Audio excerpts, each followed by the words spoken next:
The metal chair creaked under the weight of Commander Zixthara as he shifted uncomfortably in the stark white interrogation room. His insect-like body was covered in a hard shell that bore deep scars from recent battle.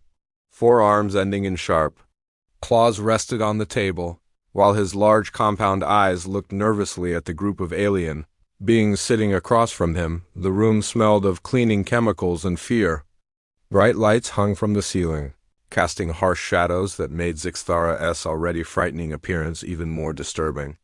His mandibles clicked together in a rhythm that the translation device recognized as anxiety. "State your name." "And rank for the record," said the lead interrogator, a blue-skinned Vorthan whose tentacles moved slowly as she spoke.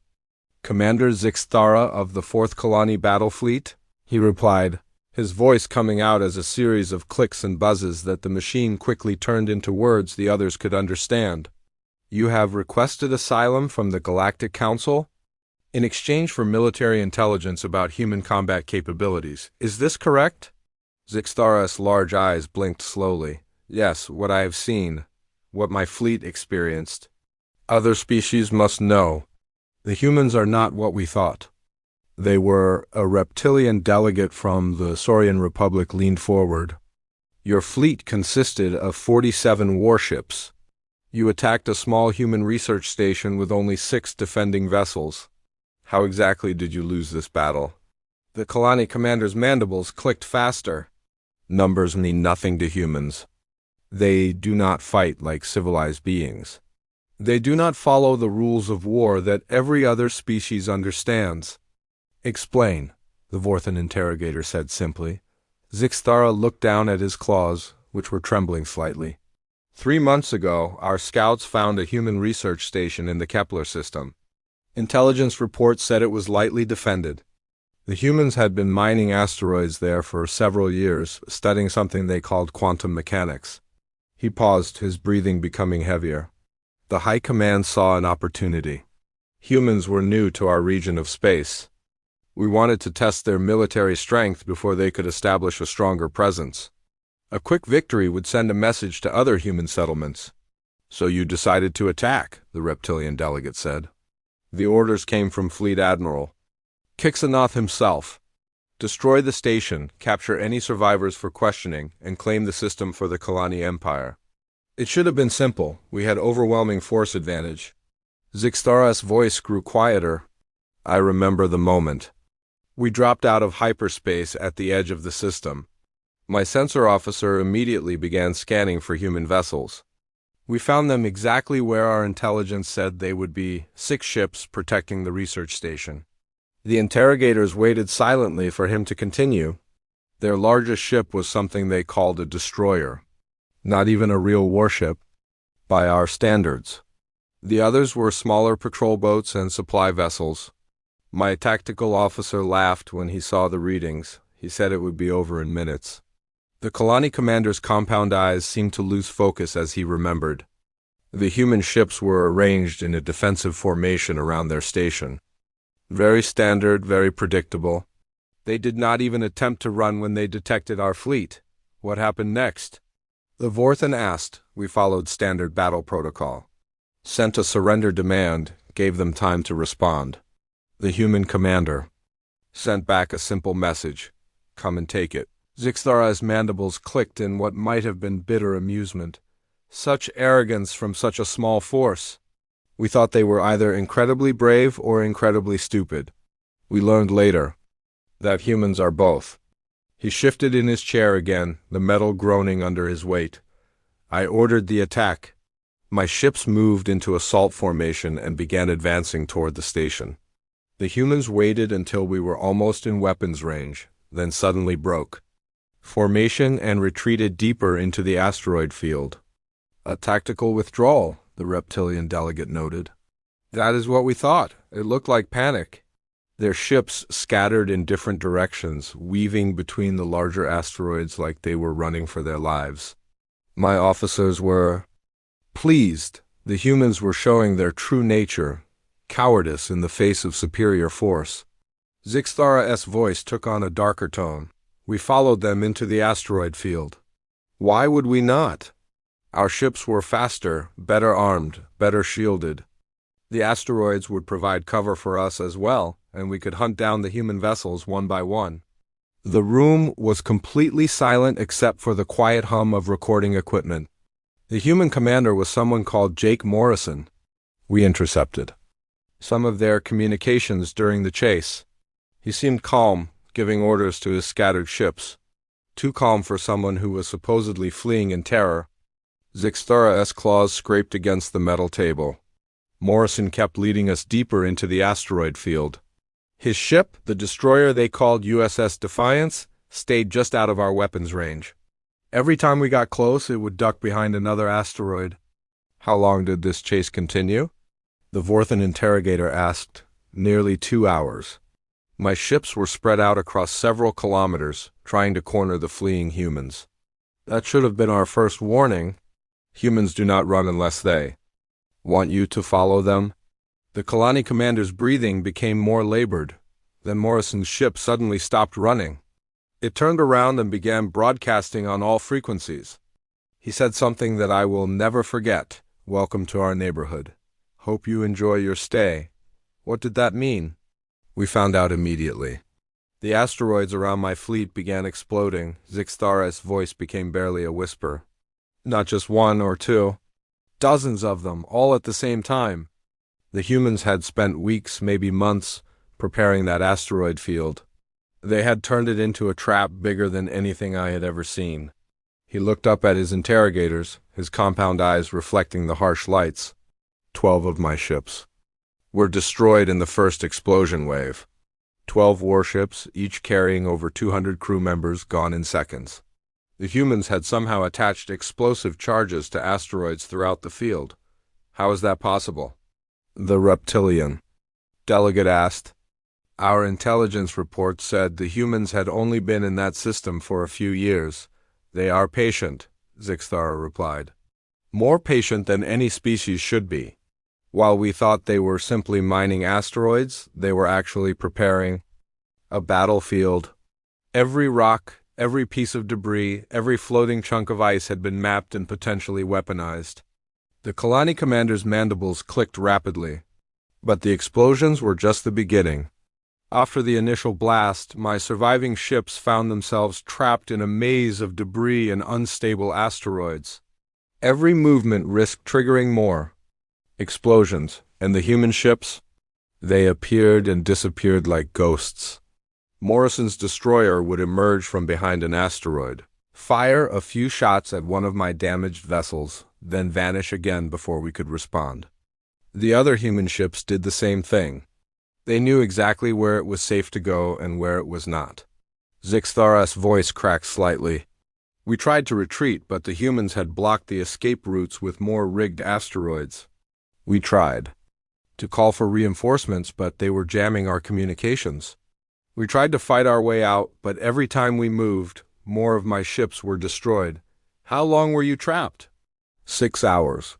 6 hours of watching my fleet die piece by piece while the humans picked us apart like scavengers. By the time it was over, I had lost 31 ships and most of my crew. The room fell silent again as the interrogators processed this information. Commander, the Vorthan said slowly, are you telling us that 6 human ships defeated a fleet of 47 Colani warships? Zixthara looked directly at her, his compound eyes reflecting a deep, primal fear. I'm telling you that humans do not fight wars the way civilized species do.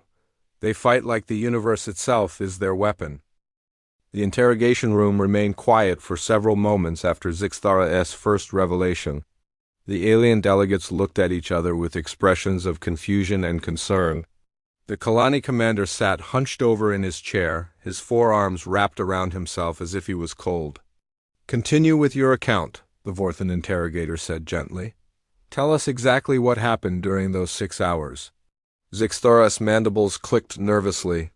The first explosions were just the beginning. After my ship stopped burning and the debris clouds cleared, I tried to understand what had happened. My sensor officer was dead, killed when an asteroid fragment punched through our bridge shields. My tactical officer was wounded but still functional. He paused, his compound eyes focusing on something beyond the walls of the room. The human destroyer USS Defiance appeared from behind a large asteroid about 2 kilometers away. It was completely undamaged, as if the explosions had not affected it at all. Captain Jake Morrison opened a communication channel. "What did he say?" asked the reptilian delegate. "He asked if we wanted to surrender." Zixthara's voice carried bitter amusement. Here I was, with the remains of my fleet scattered across the asteroid field, and this human was offering me the chance to give up. The arrogance was incredible. The Colani commander's claws scraped against the table surface. I told my communications officer to respond that the Colani Empire does not surrender to inferior species. Morrison's reply was simple: "Your choice." Zixthara shifted uncomfortably. Then the real nightmare began. The human ships started hunting us like we were prey animals. But they did not attack directly. They were too smart for that. "Explain what you mean," the Vorthan said. Morrison had a lieutenant named Amy Rodriguez. She was their explosives expert, the one who had rigged all those asteroids. My intelligence officer managed to intercept some of their communications before he died. Rodriguez had been working in that asteroid field for 3 months, placing charges and setting up remote detonators. The alien commander's breathing became heavier. But the charges were not just random explosions, they were carefully planned. Rodriguez had studied our ship designs, our tactical manuals, even our cultural preferences for battle formations. Every trap was designed specifically to hurt Colani vessels. How could they have such detailed information about your military? The reptilian delegate asked. We found out later that humans are very good at gathering intelligence. They watch. They listen, they study. While we thought they were just peaceful miners and researchers, they were actually preparing for war. Zixthara's mandibles clicked faster. Rodriguez had divided the asteroid field into sections. Each section had different types of traps. Some asteroids would explode when ships came too close. Others would wait until ships passed by, then detonate, to cut off escape routes. The most dangerous ones were designed to chain react, causing multiple explosions in sequence. The interrogation room's lights seemed to dim as the alien commander continued his story. My ship, the Razor of Conquest, was trapped in what the humans called Section 7. There were 6 other Colani vessels with me, all damaged from the initial blast. We could see the human research station in the distance, maybe 10 kilometers away, but we could not reach it safely. Why not simply blast your way through the asteroids? The Vorthan asked. We tried. Every time we fired our weapons at an asteroid to clear a path, 3 more would explode somewhere else. Rodriguez had connected them in a network. Destroying one triggered others. It was like trying to cut through a web while the spider watches and adjusts the strands. Zixthara's voice grew quieter. Then we met Sergeant P. Collins. He was in charge of the detonation sequences. This human could trigger explosions with perfect timing, always hitting us when we were most vulnerable. You encountered him personally? Not face to face, but we heard his voice on the communications channels. Collins would announce which section of asteroids he was about to detonate, giving us just enough warning to panic, but not enough time to escape. He seemed to enjoy our fear. The Colani commander's compound eyes reflected the memory. Collins would say things like, "Attention Colani vessels in Section 4. You have 30 seconds to find cover." Then he would count down from 30. My crews would scramble to move their ships, but there was nowhere safe to go. This sounds like psychological warfare, the reptilian delegate observed. Exactly. Humans understand that fear is more powerful than weapons. Collins was not just destroying our ships, he was destroying our will to fight. My crews began to panic every time they heard his voice. Zixthara's claws drummed against the table. The worst part was how precise he was. Collins never wasted an explosion. Every detonation served a purpose, either to damage our ships, block our movement, or force us into more dangerous positions. How long did this continue? Hours. Collins and Rodriguez worked together like they could read each other's minds. Rodriguez would identify the best targets for explosion, and Collins would time the detonations perfectly. Meanwhile, Morrison kept his ships moving through the field like they owned it. The alien commander's voice cracked slightly. I watched the heavy cruiser Spine Crusher try to ram its way through a cluster of small asteroids. Collins waited until the ship was halfway through, then detonated charges that brought down a wall of rock debris. The Spine Crusher was buried under tons of stone and metal. All 300 crew members died. And your own ship? How did you survive? Luck, mostly, and the sacrifice of others? Zixthora's mandibles clicked slower now, more sadly. Captain. Velzara of the destroyer Painbringer deliberately drew the humans' attention away from my ship. She ordered her vessel to make a run toward the research station, knowing it was probably suicide. The room grew even quieter as the delegates absorbed this information. The humans focused their attacks on Painbringer, triggering massive explosions in its path. Velzara's ship was destroyed, but the distraction allowed my vessel and two others to reach a relatively safe area near the edge of the field. What happened to the human research station during all this fighting? That was perhaps the most disturbing thing of all, Zixthara replied. The station was never in any real danger. Morrison's defensive plan was so effective that the battle never got close to it. The humans fought the entire engagement in the asteroid field, using the space around their base as a weapon.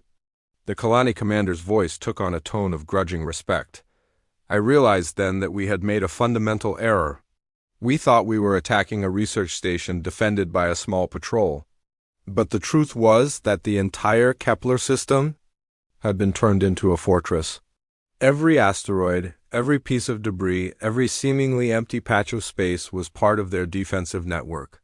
How many ships did you lose in this phase of the battle? 19 more vessels were destroyed, or disabled during those 6 hours. My fleet went from 47 ships to 16 functional vessels, and the humans had not even used their main weapons yet. Zixthara looked directly at his interrogators. Morrison, Rodriguez, and Collins had turned warfare into an art form. They were not just fighting us, they were teaching us that humans think about combat in ways that no other species understands. What do you mean? Most civilized species fight to win quickly with minimum losses. Humans fight to completely destroy their enemy's ability and desire to continue fighting. They do not just want victory, they want their enemies to fear them so much that they never attack again. The alien commander's compound eyes seemed to grow larger, and they were just getting started. What happened next made the asteroid trap look like a minor inconvenience. The interrogators exchanged worried glances, unsure if they were ready to hear what came next in this tale of human warfare. The metal chair groaned as Zixthara leaned forward, his compound eyes reflecting a deeper terror than before. His mandibles clicked in irregular patterns that the translation device struggled to interpret as coherent speech. The asteroid explosions were terrifying, he began, his voice barely above a whisper. But what happened next challenged everything we thought we knew about the laws of physics. The Vorthan interrogator adjusted her position, tentacles moving slowly. Continue your account, Commander. My remaining 16 ships had managed to group together in what we thought was a safe zone near the outer edge of the asteroid field. We were trying to repair our damaged vessels and treat our wounded when our sensors detected something impossible. Zixthara paused, his claws scraping nervously against the table surface. A human ship appeared on our screens for exactly 3 seconds, then vanished completely. Not destroyed, not hidden behind an asteroid, just gone. Sensor malfunction? Suggested the reptilian delegate. That is what my science officer thought at first, but then it happened again. And again. A ship would appear at the edge of our sensor range, remain visible just long enough for us to get a partial reading, then disappear like it had never existed. The Colani commander's breathing became more labored. My crew started calling it the ghost ship. It was smaller than Morrison's destroyer, probably a science vessel based on its energy signature. But it could do things that should have been impossible. What kind of things? It could become invisible to our sensors while still being able to attack us. It could appear inside our defensive formations without triggering any alarms. It could pass through solid matter like it was made of empty space. Zixthura's mandibles clicked faster. The ship was commanded by Captain Roy Bennett. We intercepted some communications during the attacks. Bennett had a scientist aboard named Dr. Lisa Parker. She had invented something they called a quantum displacement field. "Explain what that means," the Vorthan said. "I do not fully understand it myself." From what our scientists could determine before they died, Parker had found a way to make her ship exist in multiple dimensions at the same time. The vessel could shift between different phases of reality. The alien commander's voice grew more strained. To our sensors, the ghost ship looked like background radiation most of the time. Sometimes we could detect it as a faint energy signature. Occasionally it would become solid enough to show up on our screens, but we could never predict when or where it would appear. How did this affect your ability to defend yourselves? We could not fight an enemy we could not see or target. Bennett and Parker used this advantage to attack us in ways that seemed impossible. The ghost ship would materialize inside our defensive formations, fire a few shots at close range, then vanish before we could respond. Zixthara's compound eyes seemed to lose focus as he remembered. The first attack came without warning. The ghost ship appeared directly behind my flagship, maybe 50 meters away. It fired some kind of energy beam that disabled our main engines, then disappeared before our gunners could even turn their weapons around. Did you attempt to modify your sensors to detect it? Of course. My chief engineer worked for hours trying to adjust our detection systems. But every time we thought we had found the right frequency, the ghost ship would change its quantum signature. Parker seemed to be able to adapt her technology faster than we could counter it. The interrogation room fell silent except for the quiet hum of recording equipment and Zixthara's labored breathing. The psychological effect was worse than the physical damage, the Colani commander continued. My crew members started jumping at shadows. Every flicker on the sensor screens, every unexplained energy reading, every small vibration through the ship's hull made them think the ghost ship was about to attack. How long did these attacks continue? 3 hours of constant terror. Bennett would strike without warning, disable critical systems on one of my ships, then vanish. He never stayed long enough for us to mount an effective counterattack, but he always stayed long enough to let us know he was there. Zixthara's claws drummed against the table in an anxious rhythm, but the ghost ship itself was not the worst part. The worst part was what came out of it. What do you mean? Humans. Boarding parties led by someone called Colonel Frank Hayes. They would materialize inside our ships like they had walked through the walls. The alien commander's voice cracked. Hayes and his soldiers could become invisible just like their ship. They would appear in our corridors, disable key systems, eliminate our security teams, then disappear before reinforcements could arrive. How is that possible? The reptilian delegate asked. The same quantum technology that made their ship invisible could be applied to individual soldiers. Hayes and his team wore special suits that let them phase in and out of normal reality. They could walk through walls, become untouchable by our weapons, then solidify just long enough to attack us. Zixthara's mandibles clicked rapidly. The boarding attacks were perfectly coordinated. Hayes would lead his team onto one of my ships while Bennett provided covering fire with the ghost ship. The humans knew exactly where to go to cause maximum damage with minimum risk. Did you capture any of these boarding parties? We tried, but catching a human who can become invisible and walk through walls is like trying to catch smoke with your bare hands. My security chief sent teams of warriors to hunt down the intruders, but they were fighting an enemy that could strike from any direction and retreat through solid bulkheads. The Colani commander's voice became barely audible. One of Hayes' soldiers, a specialist named Karen Wright, infiltrated my own flagship. She spent 6 hours moving through our ship like a ghost, disabling systems and avoiding capture. 6 hours? How did she remain undetected for so long? Wright knew our ship design better than some of my own crew members. She used the ventilation systems, maintenance tunnels, and cargo bays to move around. Every time my security teams thought they had cornered her, she would phase through a wall and escape. Zixthara's compound eyes reflected genuine fear. Wright was not trying to kill us. That would have been easier to understand. Instead, she was systematically destroying our ability to fight. She disabled our main computer core, sabotaged our life support systems, and planted explosives in our reactor housing. Why did she not simply destroy your ship? Because humans do not just want to win battles, they want to break their enemies completely. Wright could have killed everyone aboard my flagship in minutes.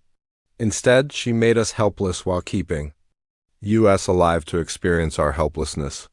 The alien commander's breathing became more ragged. When Wright finally revealed herself, she was standing in the middle of our bridge like she owned it. My bridge crew had their weapons pointed at her, but she just smiled and activated something on her belt. What happened? She became transparent. Again, right in front of us. Our energy beams passed through her harmlessly while she calmly walked to our main reactor controls. Wright placed a small device next to our power core, then looked directly at me and spoke. What did she say? She said that humans never forget their enemies, and they never forgive attacks on their people. Then she told me that the device she had planted would disable our reactor if we tried to attack any more human vessels. Zixthara's mandibles clicked in what might have been bitter laughter. Wright walked through the bridge wall and vanished. We never saw her again, but the device she left behind made it impossible for us to fight effectively. Our reactor would shut down automatically if we tried to charge our weapons. How many ships were affected by these boarding attacks? All of them. Every surviving vessel in my fleet was infiltrated by Hayes and his invisible soldiers. By the time the attack stopped, we had lost all offensive capability. We could not fight, we could not flee, and we could not even communicate for help. The interrogators exchanged worried glances as they processed this information. Commander, Levorthan said slowly, are you telling us that humans have developed technology that allows them to become invisible and walk through solid matter? Zixthara looked directly at her, his compound eyes wide with terror. I am telling you that humans have turned the impossible into a weapon of war. They do not just break the rules of combat, they break the rules of reality itself. Zixthara's whole body trembled as he prepared to continue his testimony. His mandibles clicked in slow, irregular patterns that suggested deep emotional trauma. The alien commander's compound eyes stared at the table surface as if seeing something terrible reflected there. After the ghost ship attacks, my fleet was broken, he said in a voice barely above a whisper. 16 ships with no weapons, no engines, and crews that were terrified of their own shadows. I thought the humans would simply finish us off quickly. The Vorthan interrogator leaned forward slightly, but that is not what happened. No, what happened next proved that humans understand warfare in ways that go far beyond simple victory and defeat. They wanted to teach us a lesson that we would never forget. Zixthara's claws scraped against the metal table surface. My science. Officer managed to restore partial sensor function to our flagship. That is when we detected more human ships approaching from the direction of their research station. Reinforcements? At first, yes. But as they came closer, we realized these were not fresh ships coming to help with the battle. These were the same 6 vessels that had been fighting us all along, and they were badly damaged. The alien commander's breathing became more labored. Morrison's destroyer USS Defiance was missing half its armor plating. 2 of the human patrol boats were leaking atmosphere. Their supply vessel looked like it was held together with emergency patches and prayer. If they were so damaged, why did they continue to attack? That is exactly what I asked myself. Any rational species would have retreated to repair their ships and treat their wounded. But humans are not rational when it comes to protecting what they consider theirs. Zixthara's mandibles clicked faster. Morrison opened communications with my flagship. He told me that his orders were to defend the research station at all costs. Then he said something that chilled my blood. We are prepared to pay any price necessary. What did he mean by that? I found out immediately. Morrison's damaged ships formed up into attack formation and began advancing toward my helpless fleet. But this was not a normal attack. The humans were planning something that defied all military logic. The interrogation room grew quiet except for the sound of Zixthara's labored breathing. The first ship to attack us was a small patrol boat, commanded by Major Steve Carter. His vessel was so badly damaged that it should not have been able to fly, let alone fight. But Carter aimed his ship directly at my heavy cruiser bone splitter and activated his engines at maximum power. A ramming attack? Exactly. But it was calculated with precision that only humans could achieve. Carter had studied the weak points in Colani's ship design. He knew exactly where to hit to cause maximum damage. Zixthara's voice grew more strained. Carter's ship struck the bone splitter at the junction between the command section and the engine housing. The patrol boat was completely destroyed, but the impact tore the cruiser in half. 300 Colani warriors died in that one collision. The humans were using their own ships as weapons? Yes, but not randomly. Every attack was planned to achieve specific tactical goals. A pilot named Danny Brooks guided his crippled fighter directly into the bridge of another cruiser. The fighter was tiny compared to the warship, but Brooks had attached extra explosives to his vessel. The alien commander's compound eyes reflected genuine horror. Brooks could have ejected safely before impact. Human fighters have escape pods. But he stayed with his ship to ensure the attack succeeded. His sacrifice killed the entire command crew of a ship carrying 400 warriors. This sounds like desperation, not strategy. That is what I thought at first. But then I realized the truth. The humans were not desperate, they were methodical. Each suicide attack was part of a larger plan designed by someone called Commander Beth Phillips. Zixthara's mandibles clicked in what might have been grudging respect. Phillips was coordinating the attacks from the research station. She could see the entire battlefield and calculate exactly how much damage each human sacrifice could achieve. She was treating her own people's lives like ammunition, spending them with surgical precision. How could anyone make such calculations? Humans think about war differently than other species. Phillips had studied every ship in my fleet, analyzed their structural weaknesses, and determined exactly how to destroy each one with minimum resources. She knew that one small fighter could disable a cruiser if it hit the right spot. The alien commander's voice cracked slightly.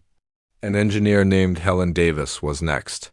Her supply ship was barely functional, held together with emergency repairs. But Davis had overloaded her reactor core, turning her entire vessel into a massive bomb. What was her target? A squadron of my remaining fighters. Davis flew her ship into the middle of the formation and detonated her reactor. The explosion destroyed 6 fighters and damaged 2 more. A single supply ship eliminated an entire fighter squadron. Zixthara's claws drummed anxiously against the table. But the worst part was listening to the human communications during these attacks. They were not screaming or crying or begging for mercy. They were calm, professional, almost cheerful. What do you mean? Before Carter rammed the bone splitter, he transmitted a message to his fellow humans. He said it had been an honor to serve with them, and he hoped his sacrifice would make their job easier. Then he laughed and made some kind of joke about Colani's ship design. The interrogation room fell completely silent as the delegates absorbed this information. Brooks did the same thing before his attack. He told his comrades that he was going to light up the sky for them. Davis actually sang some kind of human battle song while she flew toward my fighters. These people were facing certain death, and they were singing. This does not sound like the behavior of a desperate enemy, the reptilian delegate observed. Exactly. I began to realize that we were not fighting a cornered animal. We were fighting a species that had turned self-sacrifice into an art form. Every human death was achieving multiple Colani deaths, and they were calculating the exchange rate like merchants. Zixthara's breathing became more ragged. The final attack came from Captain Nick Turner in the last functional human patrol boat. His ship was so damaged that it was barely staying in one piece. Turner announced that he was going to ram my flagship. Your own ship was targeted? Yes, but Turner's approach looked wrong. He was coming in at an angle that would not achieve maximum damage. My tactical officer said the human was either incompetent or his ship was too damaged to maneuver properly. The Colani commander's mandibles clicked rapidly. We were wrong. Turner's attack was a feint designed to draw our attention. While we focused on his dying ship, the other human vessels that we thought had been destroyed earlier emerged from the asteroid field. The ships you thought were already eliminated? They had been playing dead.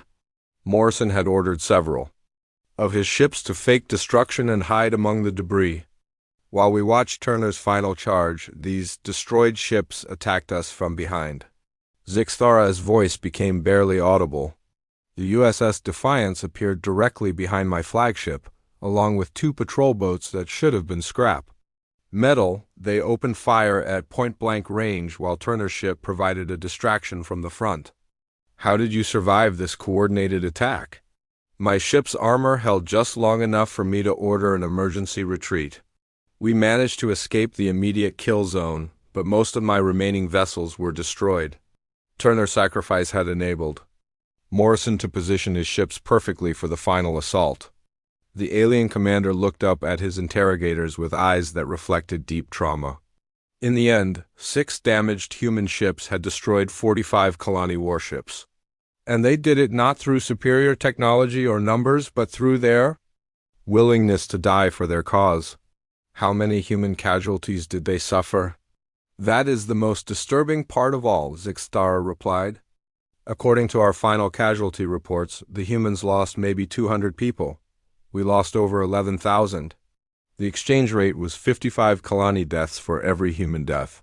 The interrogators exchanged worried glances as they processed the implications of this testimony. Commander, the Vorthan said slowly, are you saying that humans routinely sacrifice themselves in battle? Zixthara's compound eyes grew larger. I am saying that humans have turned death itself into a weapon. They do not fear dying, they fear failing to die effectively. The interrogation room had grown cold during the long hours of testimony. Zixthara sat hunched in his metal chair, his forearms wrapped around his scarred carapace. His compound eyes stared at nothing while his mandibles clicked in the slow rhythm of exhaustion and trauma. Tell us about your escape from the Kepler system, the Vorthan interrogator said gently. How did you manage to survive when so many others did not? Zixthara's voice was barely a whisper. Luck, cowardice, the mercy of humans who could have killed me but chose not to. I am not sure which explanation shamas me more. He shifted uncomfortably in his chair. After the final attack, my flagship was badly damaged but still functional. I had 1 escort vessel remaining, the light cruiser Swift Death. Together, we limped toward the edge of the asteroid field while Morrison's ships regrouped near their research station. The humans did not pursue you. That is what terrified me most of all. They let us go. Morrison could have finished us easily, but he chose to watch us flee instead.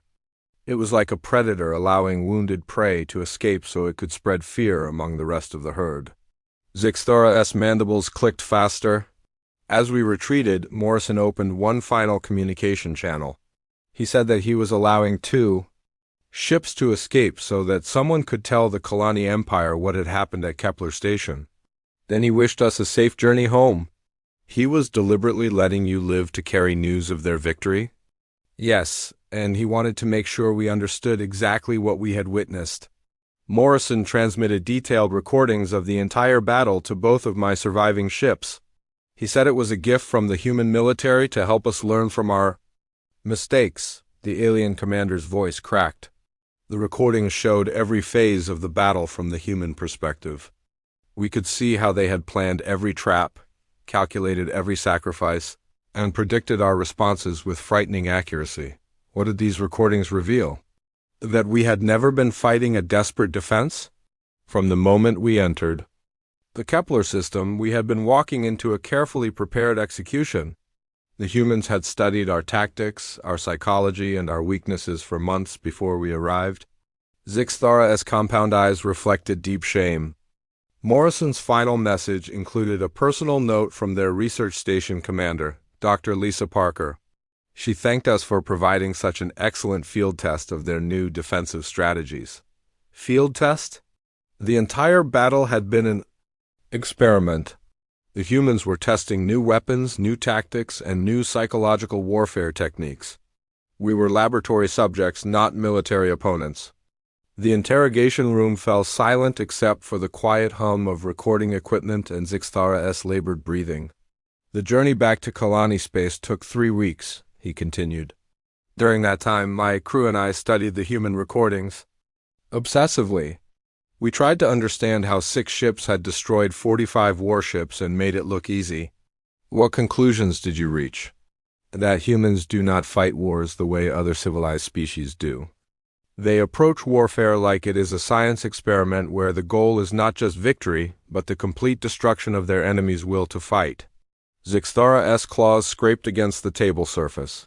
Every human action during the battle served multiple purposes. The asteroid explosions killed our ships but also demonstrated human patience and planning. The ghost ship attacks disabled our weapons but also broke our crew's morale. The suicide attacks destroyed our remaining vessels but also showed us that humans value victory more than their own lives. And the psychological impact was intentional. Absolutely. The humans wanted survivors to return home with stories of their defeat. They wanted the Colani Empire to fear human space, to think twice before attacking human settlements again. The alien commander's breathing became more ragged. But the worst revelation came when we were almost home. My communications officer intercepted a transmission from the Kepler research station. Morrison was filing his after-action report with Human Military Command. What did the report say? Morrison described the battle as a minor engagement with hostile forces, he listed his casualties as minimal and recommended that similar defensive strategies be implemented at other human research stations. To him, the destruction of my entire fleet was just a routine training exercise. Zixthara's mandibles clicked in bitter amusement. The report also mentioned that the humans had captured several Colani prisoners during the battle. I had not even known that some of my crew had been taken alive. Tell us about these prisoners. One of them was a young officer from my flagship named Sub-Commander Crickstall. According to Morrison's report, Crickstall had been captured when his escape pod was picked up by human rescue teams. The alien commander's voice grew quieter. But the most important prisoner was Lieutenant Tony Gray, a human officer who had been captured briefly during the early phase of the battle when his fighter was disabled. The humans had their own prisoner? Yes, but not for long. Gray had been held aboard the Swift Death for about 2 hours before human rescue teams freed him. During that time, my interrogation specialist tried to extract information about human military capabilities. Zixthara's compound eyes reflected a mixture of fear and respect. Gray told our interrogator nothing useful. But when he was about to be executed, this young human looked directly at me and spoke words that I will never forget. What did he say? Gray said that humanity would never surrender, never stop fighting, and never stop finding new ways to turn their enemies' strengths against them. He said that every species that attacked humans would learn the same lesson we had learned at Kepler Station. The alien commander's voice became barely audible. Then Gray smiled and told me that humans had been preparing for galactic warfare for thousands of years by fighting each other. He said that alien species were just new opponents in an old game that humans had already mastered. What did he mean by that? That human history is one long story of warfare and conflict. They have been perfecting the art of killing for millennia. What we saw at Kepler Station was not desperation or luck, it was the product of thousands of years of military evolution. Zixthara's mandibles clicked rapidly. Gray said that humans study war the way other species study science or philosophy. Every battle teaches them new lessons, every defeat makes them stronger, every victory shows them new possibilities. And then, what happened to this prisoner? Human rescue teams found him before we could carry out the execution.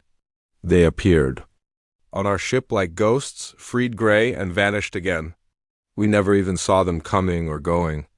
The interrogation room grew colder as the delegates processed this information. Commander, the Vorthan said slowly, what is your assessment of human military capabilities based on this experience? Zixthara looked directly at each of his interrogators in turn. Humans are not just another spacefaring species with advanced technology. They are a weapon that has been forged by thousands of years of constant warfare. They think about combat in ways that other species cannot understand or predict. And your recommendation to the Galactic Council? Avoid human space at all costs. Do not trade with them, do not negotiate with them, do not even communicate with them. Any contact with humans will eventually lead to conflict, and any conflict with humans will end in defeat. The alien commander's voice grew stronger as he delivered his final warning.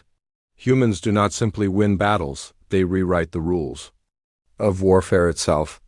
They turn every disadvantage into an advantage, every weakness into a strength, every defeat into a lesson for future victory. Are you saying that humans are undefeatable? I am saying that humans are more dangerous than any species in known space because they enjoy being dangerous. They do not fight because they have to, they fight because they want to. War is not just their profession, it is their passion. Zixthara stood up slowly, his scarred carapace reflecting the harsh lights of the interrogation room. I have shared everything I know about human warfare. Now I ask for your protection because when the Colani Empire learns that I have spoken to you, they will want me dead. Why? Because the truth about what happened at Kepler Station will terrify every species in the galaxy. And sometimes killing. The messenger is easier than facing the message. The alien commander's compound eyes swept across the room one final time. Remember my words when you make your decisions about humanity. They are not just another enemy to be fought or ally to. Be courted. They are something new in the galaxy, something that changes the rules of existence itself. Mark my words carefully, Zixthara concluded, his voice carrying the weight of absolute certainty. Humanity will either be your greatest ally or your final enemy, but they will never, ever be ignored.